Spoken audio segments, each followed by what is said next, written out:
Hello, I am Amanda Power, the Inclusion Manager at Irlam Primary School. As a school, we work as a team to ensure that all children receive the best education and care to enable them to reach their full potential. All children are unique and come to us from diverse backgrounds at different starting points with varying needs.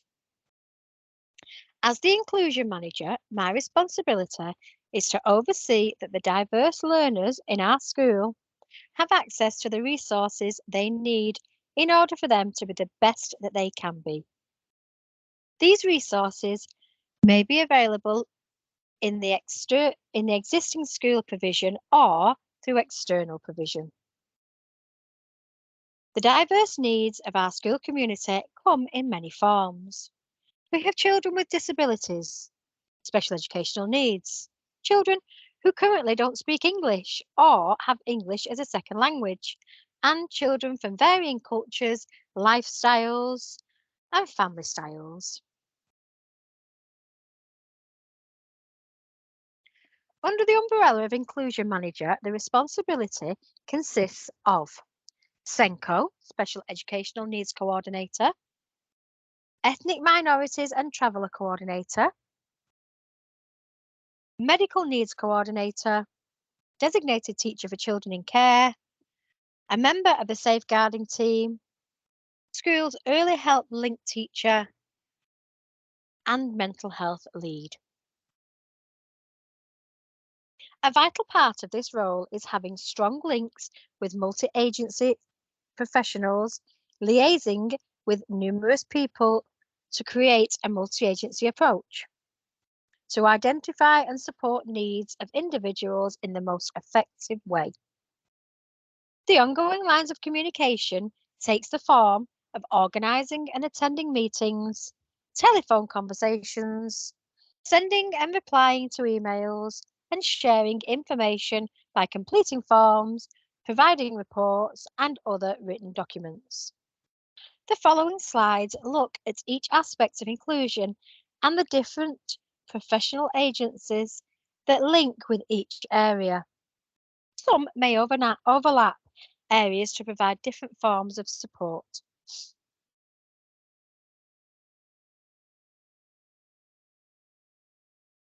The SENCO, the Special Educational Needs Coordinator. This aspect oversees the provision in place for children who have any form of disability or special educational need. All schools in England adhere to the statutory guidance Special Educational Needs Code of Practice from the DFE. The link to this document can be found on the slide. It states that every school is required to identify and address the SEN, special educational needs, of the pupils that they support and record when they identify this with the agreement of parents or carers. This is commonly known as the SEN register. The Code of Practice tells us that a pupil has special educational needs where their learning difficulties or disabilities call for special educational provision, namely provision different from or additional to that's normally available to pupils of the same age. The SEN Code of Practice categorise these needs into four areas: cognition and learning, communication and interaction, sensory and physical, social, emotional, and mental health. Some children often fit in more than one of the categories and will need multiple lines of support. For example, a child who has a diagnosis of autism, which comes under the category of communication and interaction, may also have a moderate learning difficulty, which is cognition and learning, and they may present with high anxiety, which is social, emotional, and mental health. Or a child who has a hearing impairment, physical and sensory, they may also have dyslexia, which is cognition and learning. So as you can see, there will be overlaps. Some of the external agencies who may be involved in providing multi-agency approach to support children with SEN are listed on this slide. They range from health services, local authority services, and private services. The lighter blue writing that's underlined on the slides is a hyperlink to some of the different services, which will tell you in more detail about each of their roles in supporting children. There is also a link to the Salford Authority's local offer, which has a wealth of information about all the different agencies and the support that they offer. Click on the Salford City Council title for their website.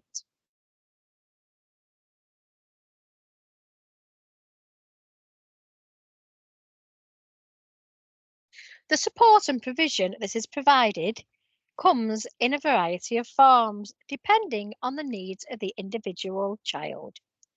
All teachers have to adapt what they are teaching or the way that they are teaching it in order for each child to access learning.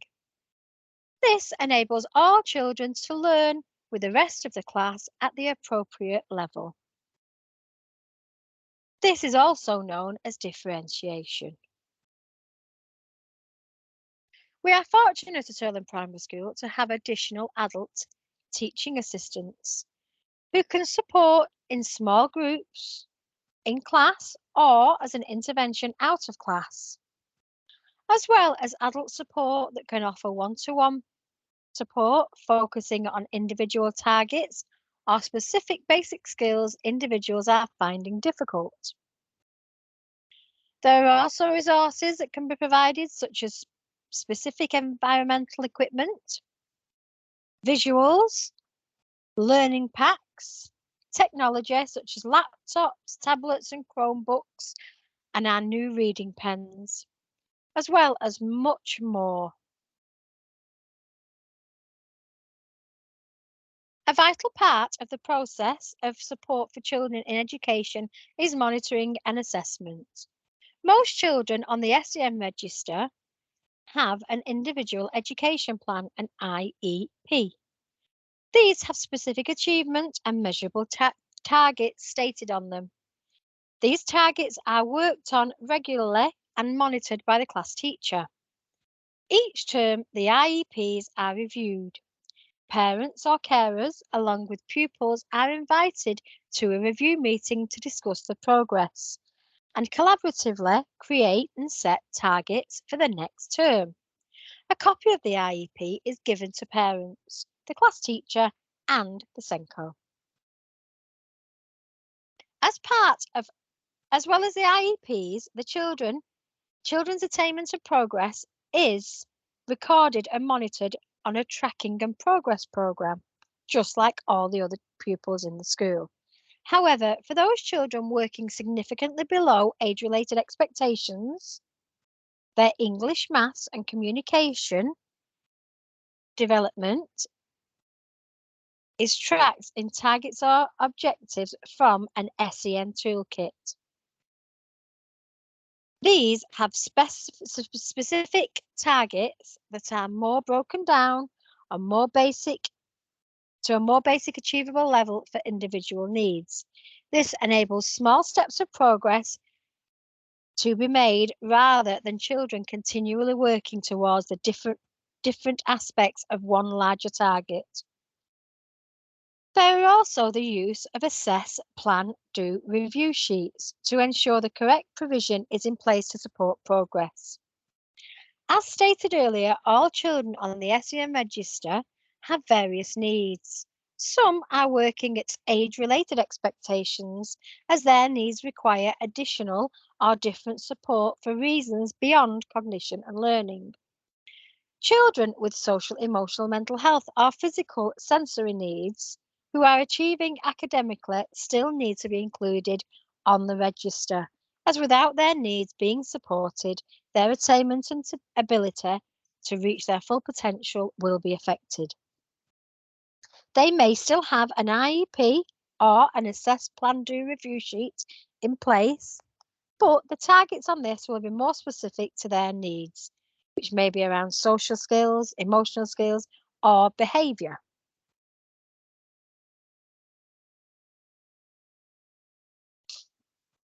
This leads me on to the role of the medical needs coordinator. As mentioned earlier, some of the children in school may fit into multiple categories covered by the inclusion manager. Some of these children with medical needs may be on the SEN register if they require support different or additional to their peers. However, this is not always the case.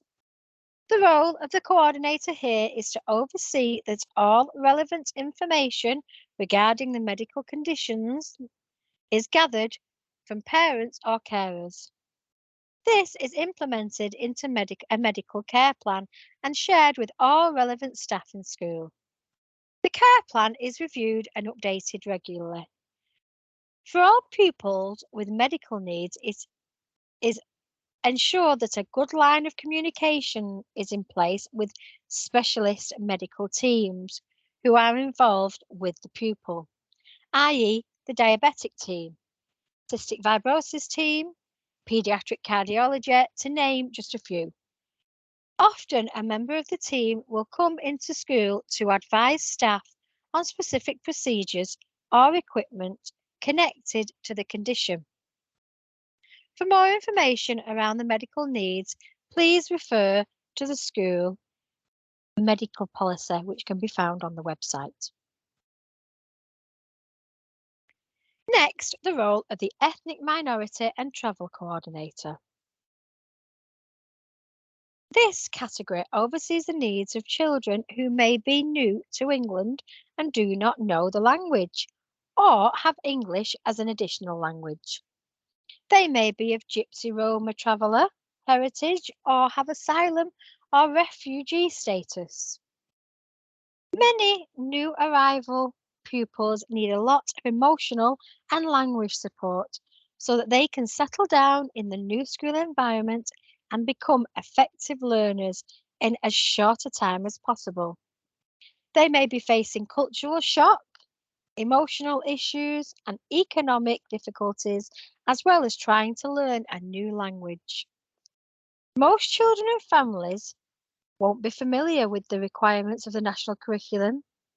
They may be unfamiliar with subjects that are taught and will not be sure what is expected of them.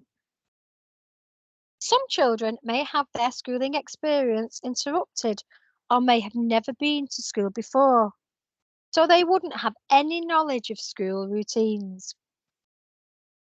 Getting the pupils started in a pleasant way will improve their chances of making good progress in the long run. As a school, we work closely with MTAS, Ethnic Minority and Traveller Achievement Service, which is part of Salford Learning Support Service, to ensure that we use the most effective intervention programmes to develop individuals' understanding of the English culture and language. To find out more information about MTAS, click on the word for a hyperlink.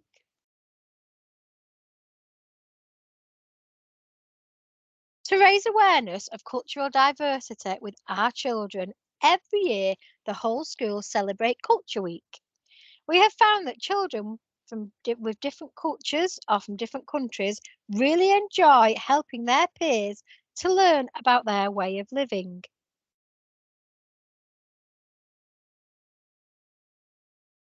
Designated teacher for children in care. Cared for children are the children who are subject to care orders and those who are voluntarily accommodated living with foster carers in residential homes or remain with a different family member. This can be for various reasons, all of which will have an impact on the child's emotional well-being from trauma of adverse childhood experiences. The local authority act as their corporate parent responsible for their care and support. As the designated teacher at Irlam Primary School, I work in partnership with carers, social workers, other professionals and specialist advisory teachers from the Salford Virtual Schools team. There is a hyperlink to their services on the slide. As a team, we ensure that children in care have the best education opportunities possible.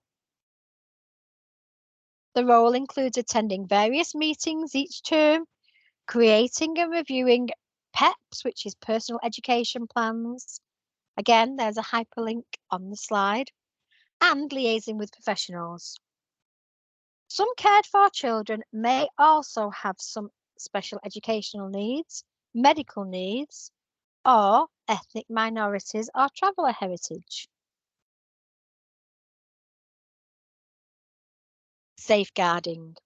At Irlam Primary School, we regard the safeguarding of children as our main priority. We believe that we all have the right to be happy, to be safe, and to learn. We all have the responsibility to make this happen. To find out more information, click on the link to take you to our website page where you will find out more and see our policies and procedures.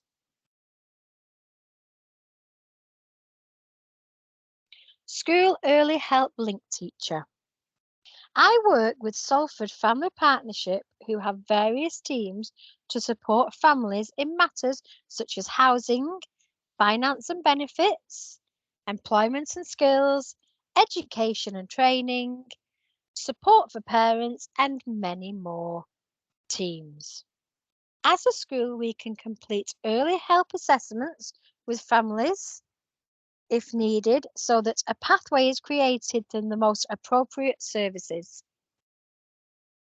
There is lots of information and advice, links to other groups and online courses on their website. Click on the image to get a hyperlink to the Salford Family Partnership website. Mental health lead. Mental health and emotional well-being is currently another top priority at Irlam Primary School. We have a whole school approach to supporting positive mental health for our school community, pupils, parents, and teachers. We have a mental health team who are trained to offer support to the whole school community. This consists of myself, Mrs. Power, Inclusion Manager and Mental Health Lead, Mrs. Darwin, our Head Teacher, Mr. Watson, Year 5 Teacher, and Mrs. Rawlins, Learning Mentor and Pastoral Support Worker. There are various agencies that support in this area that we have links to, which is the Educational Psychology Service, Primary Inclusion Team, CAMS, Children's Adolescent Mental Health Service, Council Services, and many more. There is a separate information video for this on our website.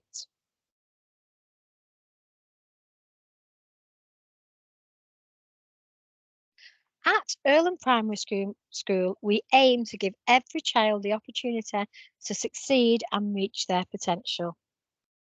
Thank you for listening to this recording. I hope it's given you an insight into inclusion at our school and the role of myself, the Inclusion Manager. If you require further information, please do not hesitate to contact me. My email can be seen on the screen. Thank you.